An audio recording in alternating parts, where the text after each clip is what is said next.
Hey everyone, welcome back to This is a Woman podcast. We have a great episode today with guest Erin Friday. She is a lawyer. She's a lifelong Democrat here from California, and we are going to dive into some of Trump's executive orders, what this means for women, what this means for children, what this means for education, because there's executive orders coming down left and right, and it might be a little confusing.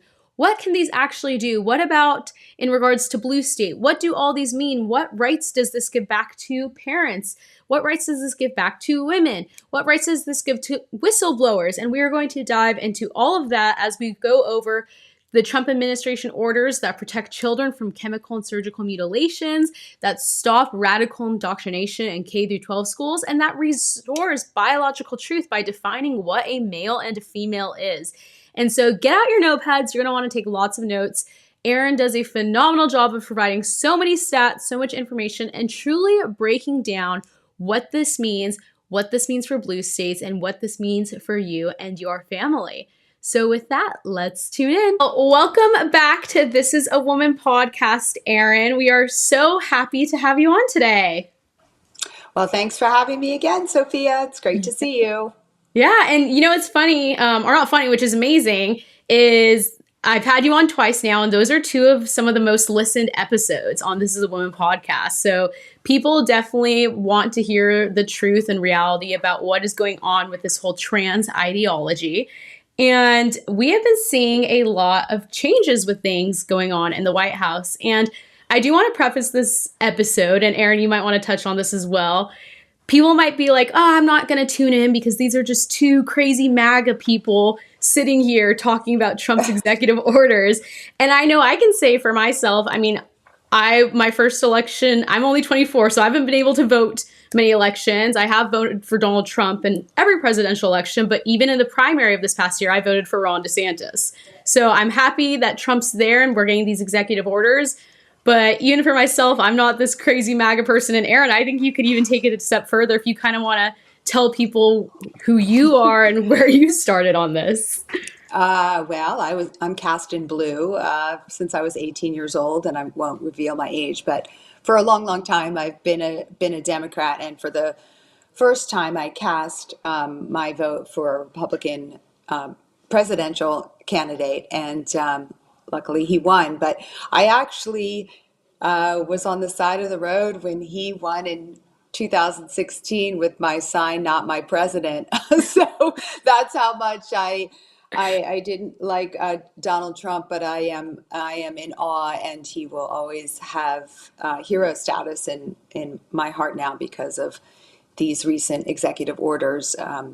I can't go back in history. I'm not a history buff, but I don't know another president that in the first 10 days has followed his campaign promises to the extent that Donald Trump has in every milieu. So it's a new day, and it's, gives me a little more respect for actually politicians and politics, because he didn't just say the things to get elected. He did the things once he was elected. So it's quite amazing.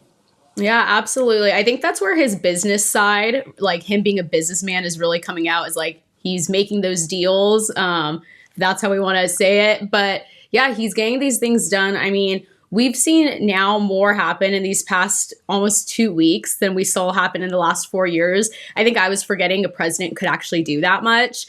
But with that to say, there has been some great executive orders coming out. And yet I feel like they've been great wins, but there's also been a lot of confusion of what do these executive orders mean? How do they impact me and my family? How do they impact my state if I'm in a blue state? And so we're going to dive into all of those. But I want to dive in first to the executive order that just came out a few days ago, the Protecting Children from Chemical and Surgical Mutilation. And so this was a huge win. I mean, we in California here, we have Chloe Cole, and she shared her story of detransitioning, and we're seeing detransitioners pop up across the state and the harm of this. And I just want to read to the one of the first paragraphs in this executive order, where it says and it's from whitehouse.gov. You can see the full order there. But it says countless children soon regret that they've been mutilated and begin to grasp the horrifying tragedy that they will never be able to conceive children of their own or nurture their children through breastfeeding. Moreover, these vulnerable youths' medical bills may rise throughout their lifetimes as they are often trapped with lifelong medical complications, a losing war with their own bodies, and tragically sterilization. So, Erin, my first question on this is I've seen stuff on social media. I hear from people that don't really keep up with what's happening with all this trans ideology. And they're saying that's not really happening. These surgeries and medical things that are happening, it's to help affirm what they're going through in their head. There's no one that's regretting this. Can you dive into if that's true or not? Well, that is one of many lies that the trans ideologues like to throw out there. They throw out a 1% regret rate, which is just patently false. We actually don't know the numbers, and that should shock everyone in the first case because none of these children are being followed up on. I once had a conversation with Dr. Edwards Leeper, who brought the Dutch model over to the United States and opened up the first gender clinic for children in Boston. And I asked her, did you follow up with any of these children? And she said, no, we didn't have the funding. So that should be frightening to everyone, but we do have some data points that point to regret rates, and we have there's a study from the armed services that 30% of those who started transitional medicine stopped. Now we don't know why because they didn't bother to ask, but that 30% number is a pretty high number. And then we also, if I've been tracking DTrans Reddit, and I've been watching those numbers explode.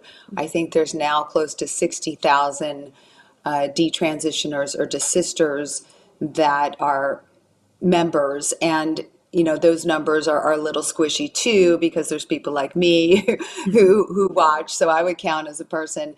But we don't know. And they are not bothering to actually track it because we know. We know that there are thousands, if not tens of thousands of kids out there that, and I call them kids even though they're around your age, so, yeah, who regret this because the science is clear. There's not a question that the frontal lobe of the brain does not develop for the average person to 23 to 25. And for those who are autistic, and there's a predominance of autistic kids saying that they're trans, it's 28 to 30. So we know that the regret settles in a lot later for these kids. And sorry, I'm talking a lot on this, but I've also looked at the regret rates for tubal ligation, and that's the most predictive factor for regret when women tie their tubes and can no longer give birth is age. And so that can be carried over to transitioning. And also these kids don't even know that it's not just sterilization that happens to their bodies, but sex becomes very painful, especially for the girls. And unpleasurable for the boys. And that doesn't get talked about because it's kind of a yucky conversation. Well, and the other side, they don't want to talk about these things because they'll ultimately dismantle their whole argument. And with that too, I just think an important point of this executive order, the fact that it says protecting children from chemical and surgical mutilation, there was the People's March just 2 weeks ago, which used to be the Women's March until they couldn't tell you what a woman is. But there was countless signs at that march that stated basically the opposite of this title of the executive order, that it actually is not protecting kids. It's killing kids if kids don't get access to these chemical and surgical mutilations. And I think a lot of people, that even don't agree with trans ideology, if their kid gets sucked into it, they're kind of like, all right, like, let's get them the puberty blockers and the cross-sex hormones and do the surgeries because they're going to kill themselves if we don't give them access to that. Is that a true statement? No, the opposite is, again, the opposite is the true statement. We have data on that. We have data from Sweden that there's a prevalence of 19 times higher of suicide, completed suicide, not suicidal ideation, but completed suicide post transition. And Sweden is one of the most progressive countries in the world. Denmark has a 3.5 times higher suicide completion rate post transition. And so we actually have numbers showing, and I was just reading an article about another young girl who transitioned. I don't know if she just socially transitioned, but she took her life at the age of 17. We have the NIH study that was, led by Joanna Olson Kennedy, who is the most prolific doctor transitioning kids at Children's Hospital in LA. And there were 315 children in that study. And these children were socially transitioned. They were supported by their family. They had a bevy of doctors. They were even vetted for severe mental health issues. And 2 of the 315 killed themselves in the first year of transitioning. And that is a 40 to 50 times higher rate than the average child. And we cannot blame that on non-acceptance, because you have they're in they're in the LA area where it is accepted, and their parents are accepting them. So it's that these children are being misdiagnosed with gender dysphoria as opposed to depression, OCD, autism, and other issues, and those are being ignored. And so these kids never get relief because that's what they're told. The detransitioners were told that their pain would disappear if they only changed the exterior of their bodies to resemble the opposite sex, and that's a lie. And like Prisha Mosley, when she underwent gender interventions, she actually believed that she would change sex. This is how naive these children are. She believed that, and of course, no human has changed sex. And I wanted to just bring up something that I just love about this executive order is the language. I mean, the clear, in your face language of this executive order really made me very, very excited. There's no terminology of gender identity in it. There's no transgender child. It's so truthful. It's using the horrible term mutilation, because that's what it is. We have used terms like top surgery. It's not top surgery. It should be described as chopping off healthy breasts of young girls. Let's call it what it is, because this is a game of vocabulary that we have to, especially those who are fighting this, we cannot give an inch on language. We cannot use male pronouns for a female. We cannot do that because that opens the door for it actually to be concretized and to be believed. It's just not appropriate. So I mean, the language, just the words maiming, harbors that they're going to go for battery claims, they're going to go for child abuse, gender mutilation, sterilizing. They talk about false claims. That opens up, from my lawyer mind is like, well, that's an opening for fraud claims. They're setting up the lawsuits through this executive order, which I just, I'm really excited about. Yeah, that was someone actually the other day was like, "What's the next fight for your movement?" And I said, "Well, I think we need to take back the language. That's what we need to focus on." Again, so long people say, "Oh, this is gender affirming care," and even with people like I see on social media, and it's like someone's posting that they went through these surgeries, and people quote unquote are affirming them, and it's like, "You do you, boo," or "Go off, king," or things like that, and it's like, okay, this wasn't just some like affirming surgery this person went through. They just, like you said, lost their healthy breasts, chopped them off. And so it's taking back the language. And this executive order does do that extremely well. And so something here in California we see a lot, Erin, when it talks about children in regards to like minors, just in other legislation, sometimes it's like 16 or below. You know, they kind of change the ages. What is this executive order? Who is it about, and what is it simply doing?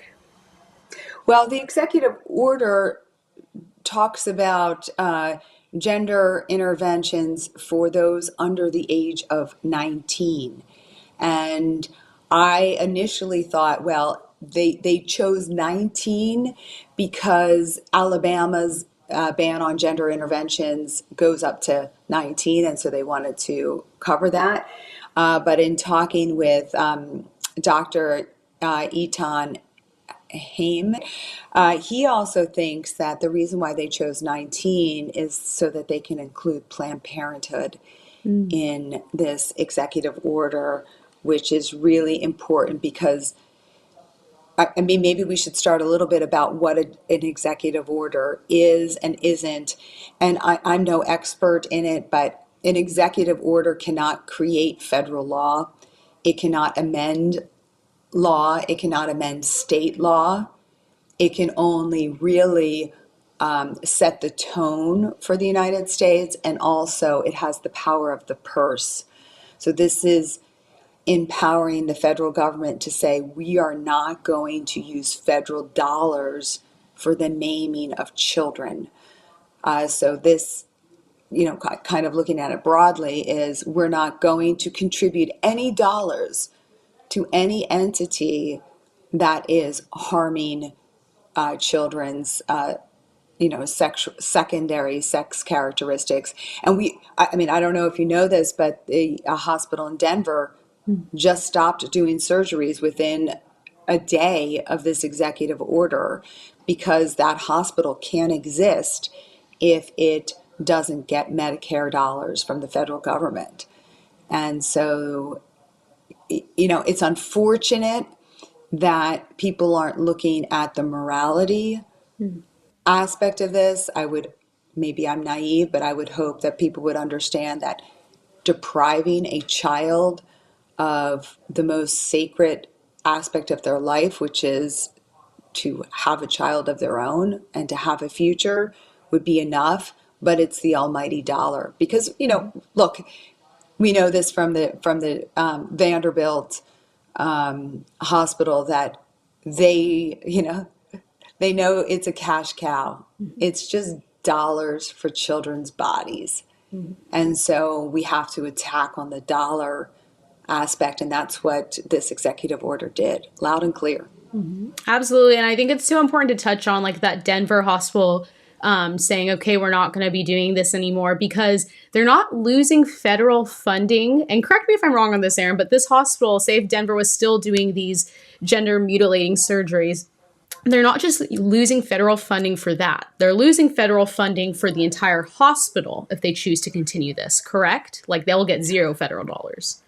I believe so. I believe that's how this is written now. How it's going to be effectuated, I don't know, but I think that was the idea behind this, is to really hold these hospitals and these gender clinics hostage. You want this money?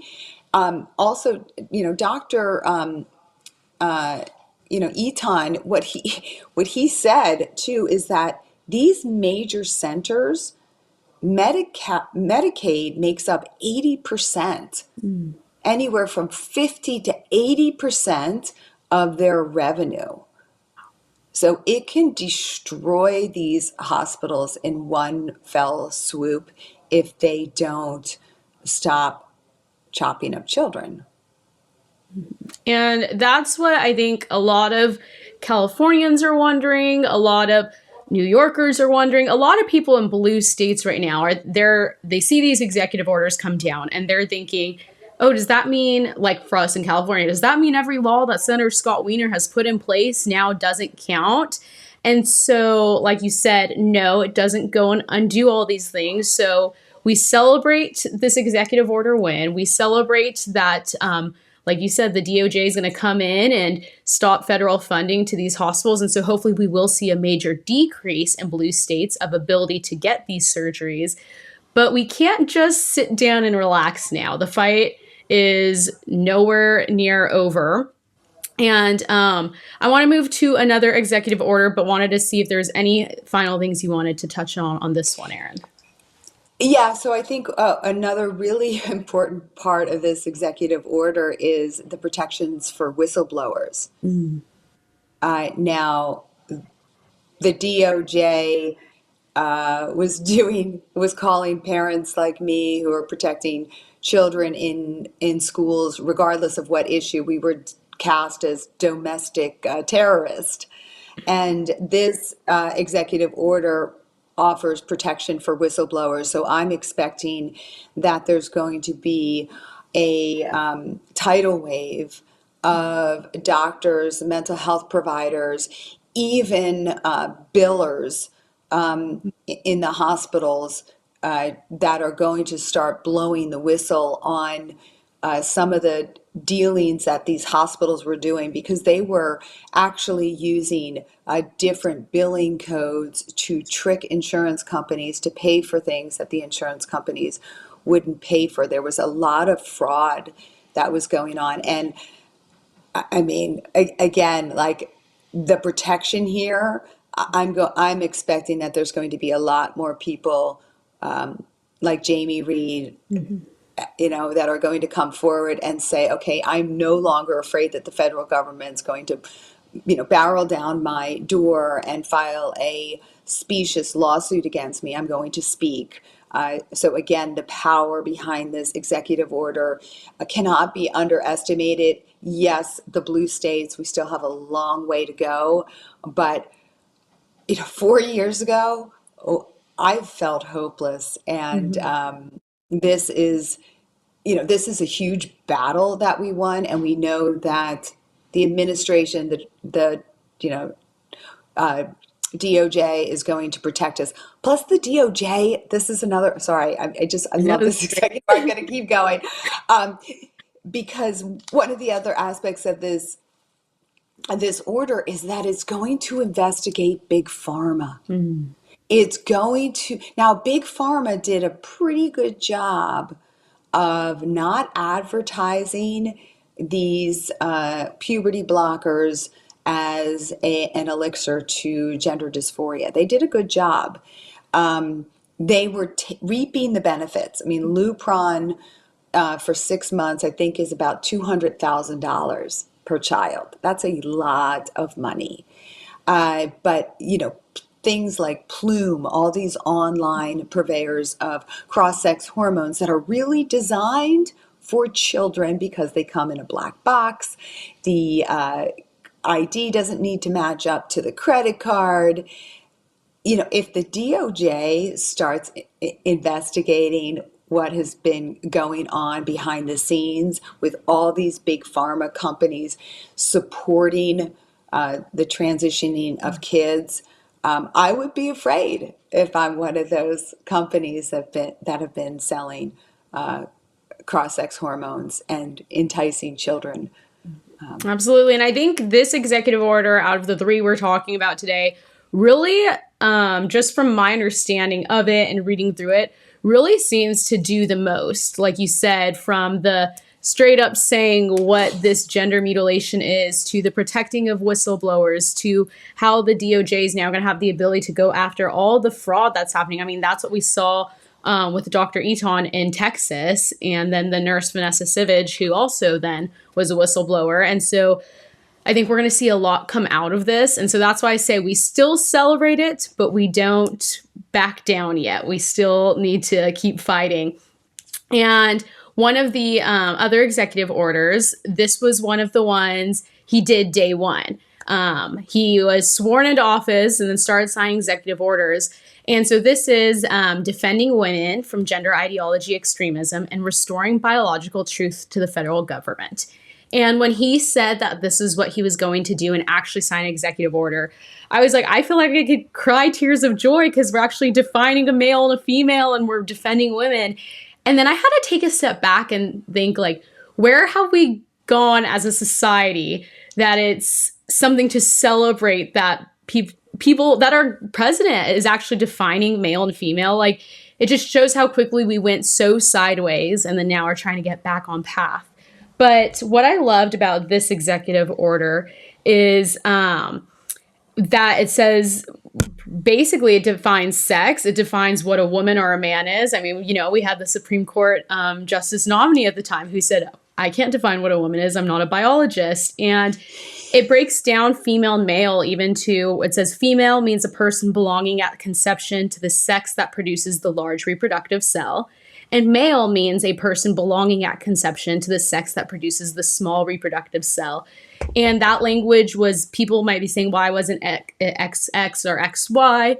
But this kind of, that language, it's been looked at like by biologists and attorneys and basically covers any of the weird intersex or different things that can come out. Because, sometimes there are people that have chromosomes that are mixed up based off of what their actual reproductive cells are. But Erin, I don't know, maybe give me your first thoughts when you saw this executive order come out and what it's going to do.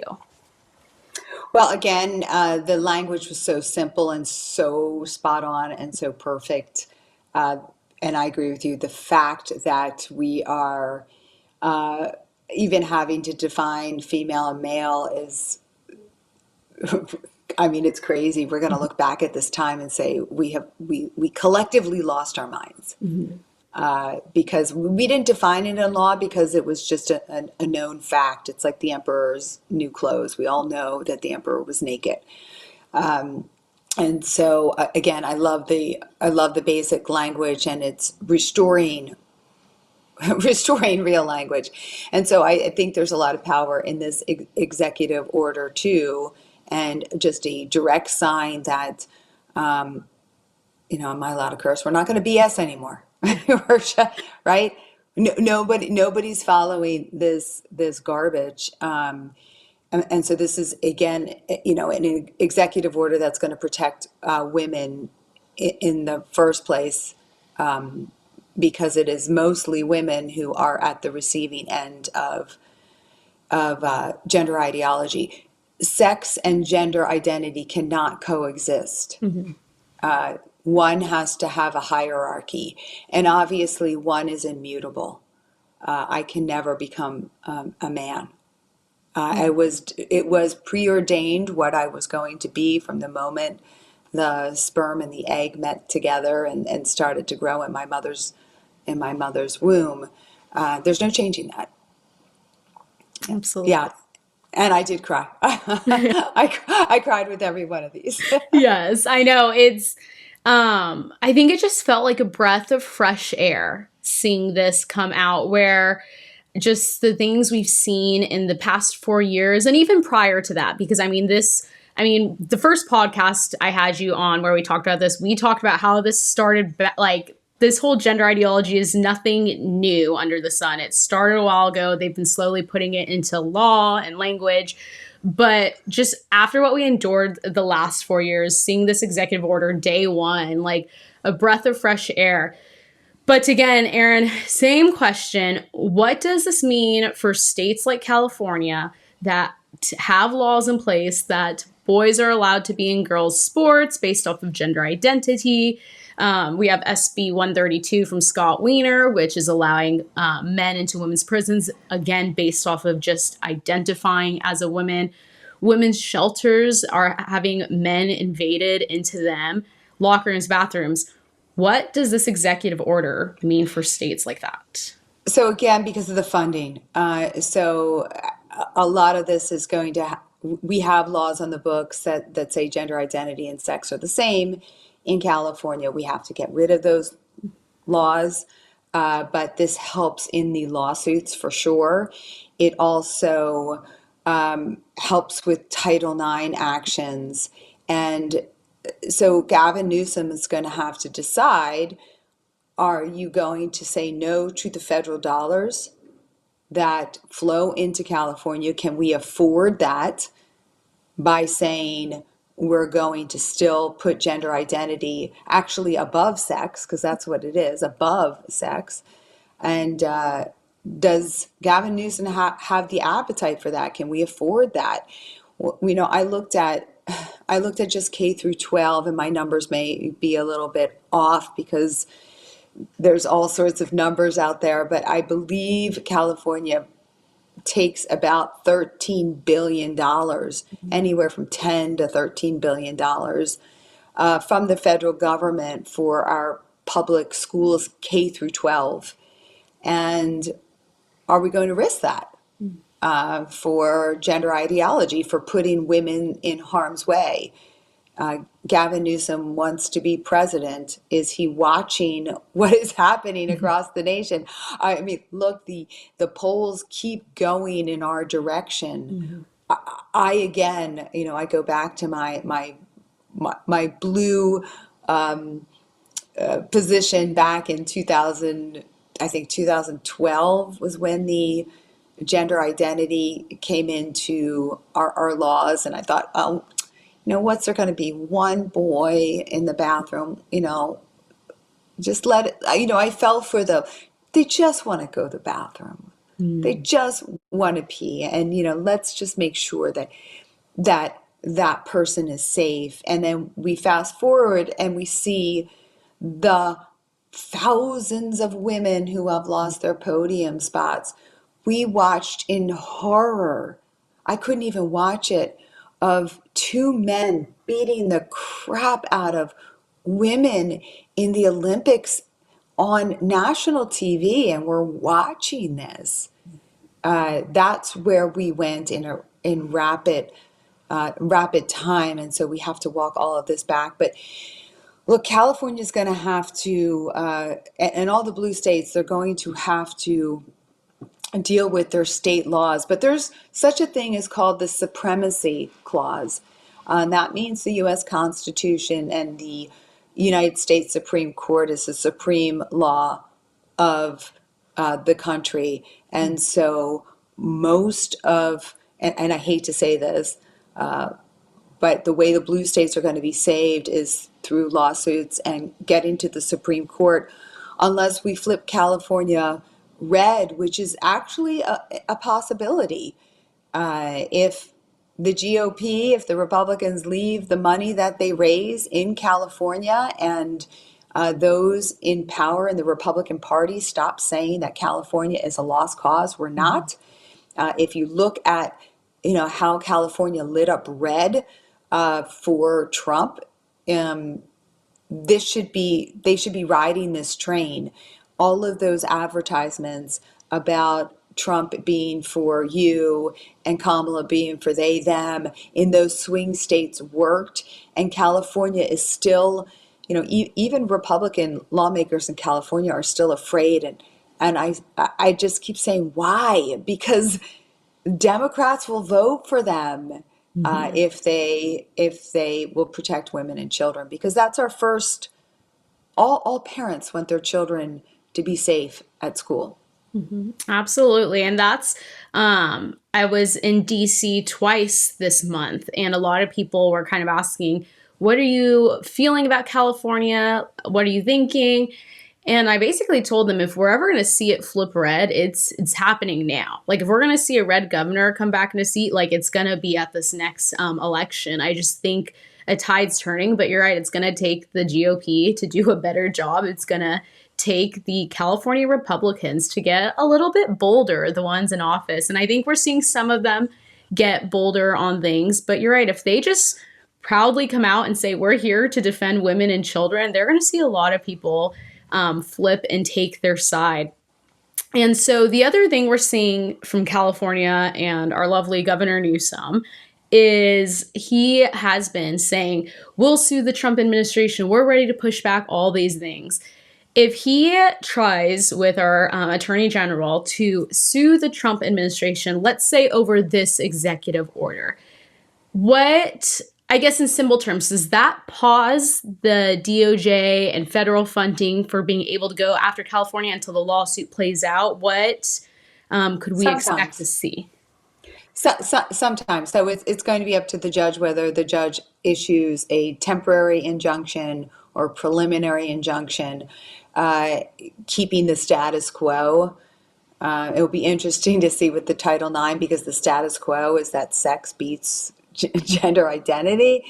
Um, but yeah, there's going to be court challenges on every single one of these.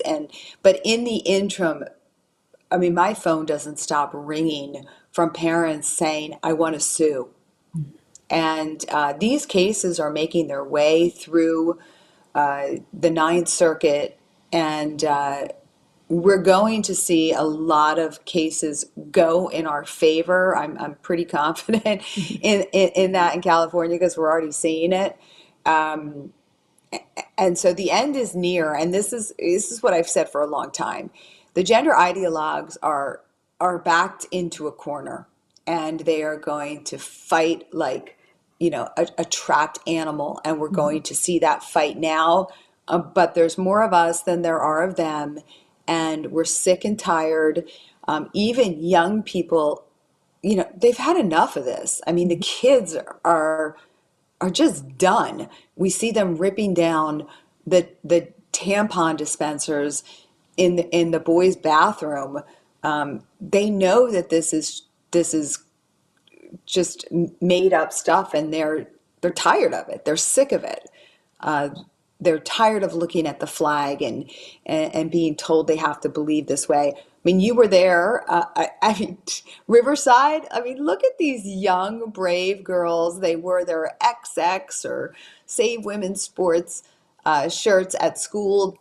Two brave girls. And then what happened? All the students joined in and they overtook, the school administration. They said, we're enough. We know what a girl and a boy is. Mhm. We're not Yeah, playing. We're not yes. playing. Especially, and what I've loved about the Riverside one is seeing like the girls like unite boldly for this, because we have seen for maybe the past year the high school boys are done with this nonsense. Like you said, they're tearing down the tampon dispensers and boys restrooms. And so to see at Riverside, I mean, it started with two girls and now it's like 400 students across multiple schools in the school district are purchasing the Save Girls sports shirts and wearing them to school because it's nonsense and they're over it. And I think that kind of leads us into the next executive order on schools, ending radical indoctrination in K through 12 schooling. This is the executive order that I've actually gotten the most questions on from mom and dads here in California that are like, what does this actually mean? Because our kid is being indoctrinated daily, like not even just through the sex ed teaching anymore, where they do the whole genderbread man and the all these different things, but just through the books they're reading in class and the teachers putting up the LGBTQ plus flags in every classroom and all the talking about that you can be whatever you want to identify as and all this. So what were your thoughts on this executive order? And then we'll kind of dive into how it plays out for blue states. Yeah, well, of course, I love the executive order, but this has a limited power. It used as much power as it could. It referenced FERPA, which is federal law, and these school districts have been violating FERPA. FERPA is the mechanism which parents can get their child's school records, and the schools are hiding the records about the child choosing a new name or pronouns at school. And that to me is an affront and a violation a FERPA. FERPA benefits parents. It doesn't benefit students. It's made for parents. And so we have law firms who represent the school boards teaching the school boards how to skirt FERPA, to hide this stuff from parents, and knowing that the DOJ is actually going to look at how FERPA is being applied at school is great. I think the last Supreme Court case that really discussed about FERPA and what are considered, official school records versus unofficial school records. This was really predated when all records were contained online. So once they're online, they actually, in my estimation, become the official records. And so any parent who's requesting them should get them. So I love that aspect, and I think that that part's going to be held up. I don't think that, I know this, like school districts themselves get to set the curriculum at their schools. Now, we've seen in California, Gavin Newsom and Tony Thurmond actually requiring different curriculum. It used to be the school district itself would set the curriculum. Then we pushed more and more laws that require certain curricula to be taught, even if the school did not, the community did not want this type of teaching. So they have really extended into local control, but it is up to the states, and it is up to the school boards to decide curriculum. So federal law cannot come in and trump that. It cannot, but it still has a stick. Again, the stick is federal dollars that are pouring into California schools. And will the Trump administration be the first ever administration to withhold funding based on teaching gender, ideology? And will it start opening up avenues for parents to file more lawsuits? I'm not holding my breath on this. I think parents need to still indoctrinate their own children, have their children walk out of the classroom when the teacher starts talking about gender. They can walk out. I have a parent who does that. It's great. Yeah, they do. Their son walks out every time they say anything about this. But we're going to see this is going to have to be done legislatively and in the courts in California. And again, we're seeing this happen. We're seeing this. We have the Escondido case or Marabelli case that is winding its way through, and the judge is writing these amazing opinions stating emphatically that parental rights trump the school rights. We have parental rights that are given under the 14th Amendment and are the foundation of our country, the founding of our country. So again, it's not going to save California directly. It's a huge step. It's a great stick, and it's an indication that the Trump administration is not going to forget about the blue states and is going to fight as much as he can to safeguard the children in the blue states. Because, we can all cheer, and I cheer vociferously for the states that have laws that safeguard kids, but we're a country. We're not. We shouldn't be a patchwork of states, and so if you don't save the kids in the blue states, you're not saving really any child. Absolutely. Especially too with the time we're in, if the children in blue states are being indoctrinated and then going down this path, but then sharing about it online, all the children in the red states are seeing it too. And so people sometimes, I think, move to a red state and different things, which totally, if your child is being sucked into the gender ideology here in California and you think the government's going to be coming after you in CPS, yes, get up and move to save your child. But your child's not safe from learning about this in red states because of social media and phones and TikTok. With that, though, Yeah. there's... I just thought of another bill for that. yeah, I'm going to propose some federal legislation, but I would love to see that it's a violation to advertise to children. We have state law here in California that it's a violation of laws to advertise, smoking cigarettes and vapes. Mhm. You're not allowed to advertise to kids about that, and I'd love to see, a law that bans any type of advertising to kids about this Yeah. interventions. But that's a pipe dream. I have a lot of dreams. You're a doer. I'm telling you, there's no one I know that like actually gets more dreams done than you. Like I've been loving watching in California, especially in a state where so many people are okay with just playing defense. I'm like, for me, I'm like, yes, someone's ready to play offense. Someone's playing offense.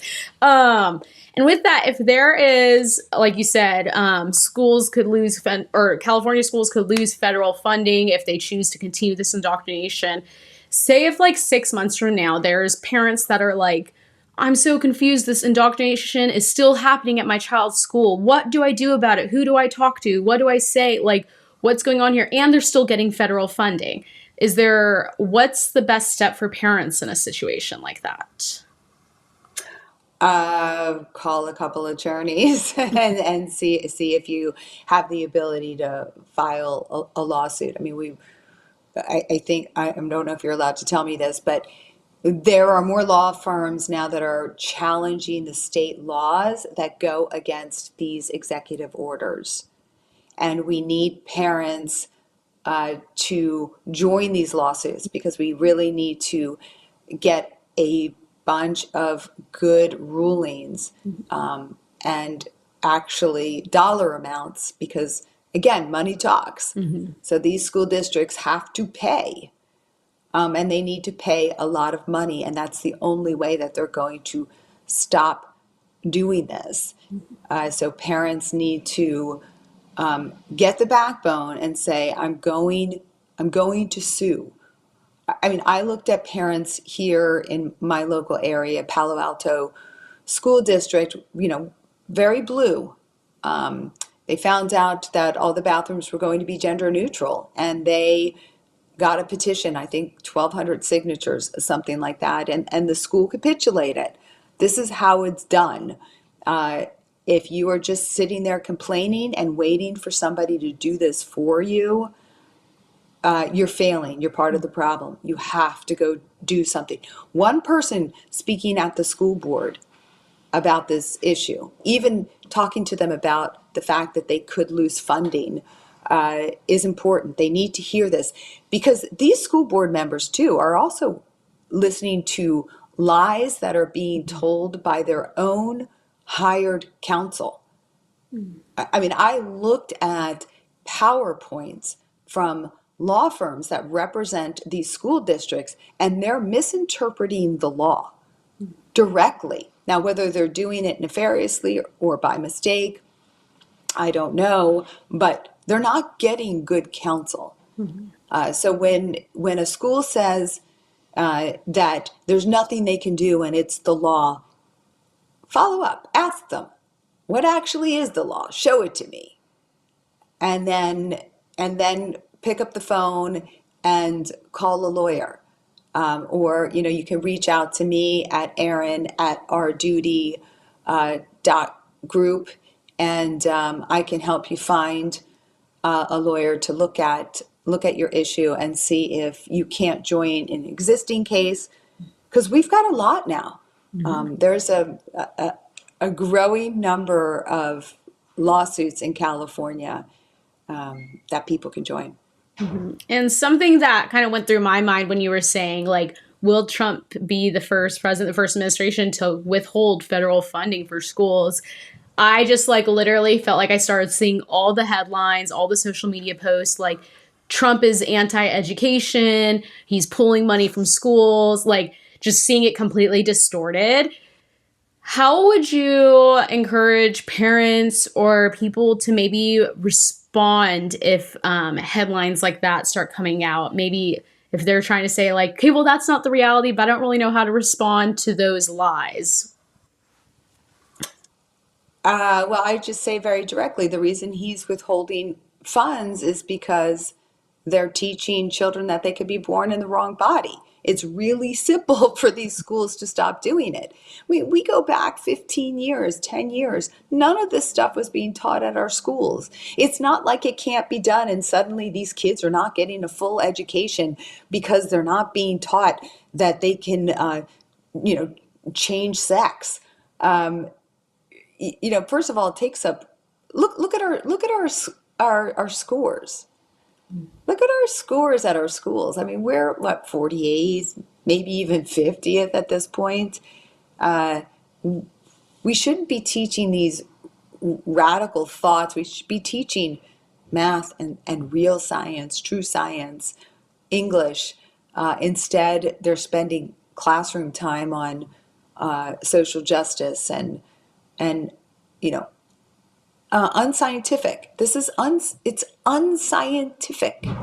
There are not more than two sexes. I mean, you talked about intersex.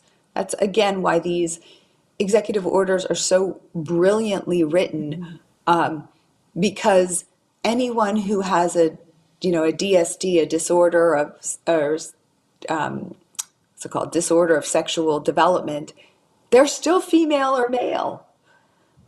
An XXY still falls into a female or male category. There's not a third type of human. Mm-hmm. There's no such thing as non-binary. This is all made up. And so we're teaching lies. It's as if the books were saying, the moon is made of cheese and water is dry. It's just a lie. Absolutely. And that's, again, why parents need to push back on this, stand up to it, reach out to attorneys and law firms. But with that, Erin, thank you for clarifying so many of these things and how it really impacts California.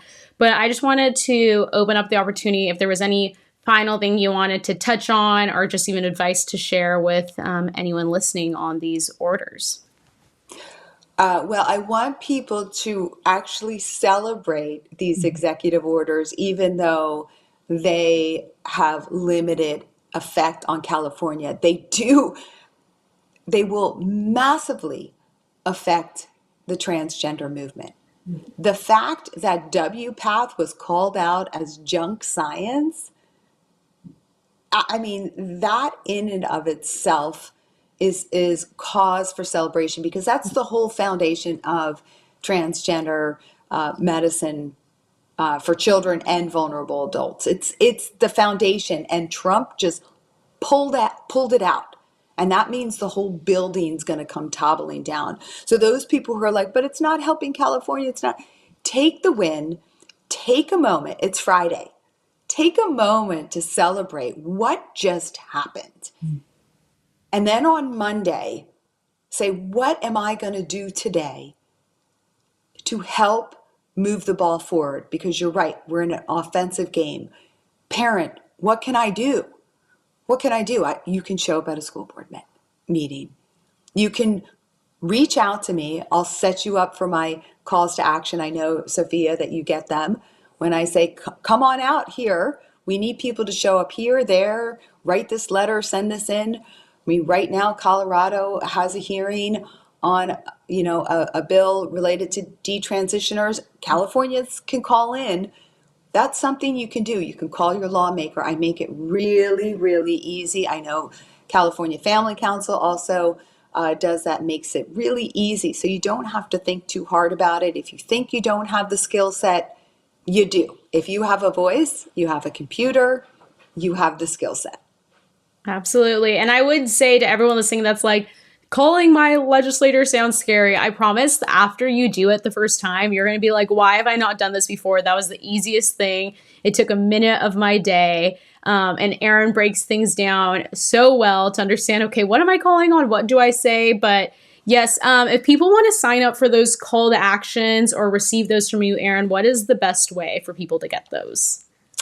So they can email me at erin@ourduty.group and say, I want to be put on the call to action list. And look, they only go one way. I don't know if you did it or you didn't do it.